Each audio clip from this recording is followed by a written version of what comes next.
अस्सलामुअलैकुम दोस्तों। इंसानी ज़िंदगी जितनी पुरस्कार है, इसी तरह बाज़ औक़ात मौत भी अपने पीछे कई सवालात छोड़ जाती है।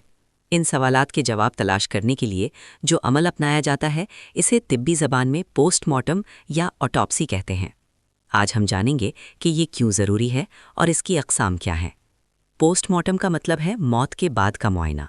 ये एक बाकायदा सर्जिकल तरीक़ाकार है जिसमें एक माहिर डॉक्टर, जिसे पैथोलॉजिस्ट कहते हैं, लाश का मुआयना करता है। इसका बुनियादी मकसद मौत की असल वजह और वक्त का तयन करना होता है। पोस्टमार्टम के अक़साम। पोस्टमार्टम बुनियादी तौर पर 3 तरह के होते हैं। फोरेंसिक ऑटोप्सी, ये सबसे आम किस्म है जो कानूनी पेचीदगियों को हल करने के लिए की जाती है।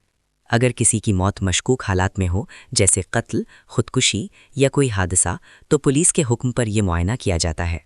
इसका मकसद मुजरिम तक पहुंचना या मौत की नौइयत वाज़ेह करना होता है।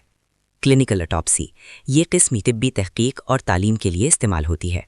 अगर कोई शख्स हस्पताल में किसी बीमारी के दौरान फौत हो जाए, तो डॉक्टर्स ये जानने के लिए पोस्टमार्टम करते हैं कि इलाज ने कैसे काम किया या बीमारी ने जिस्म को किस तरह मुतासिर किया।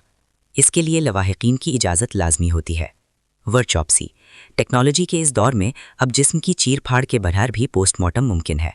इसे वर्चुअल ऑटोप्सी कहते हैं। इसमें सीटी स्कैन और एमआरआई जैसी जदीद मशीनों के ज़रिए जिस्म के अंदरूनी हिस्सों का मुआयना किया जाता है।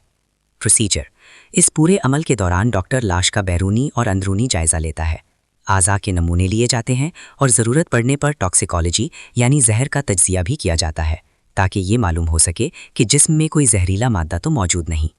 मुख्तसर ये कि पोस्टमार्टम सिर्फ एक तिब्बी मुआयना नहीं, बल्कि इंसाफ की फराहमी और तिब्बी साइंस की तरक्की का एक अहम ज़रिया है।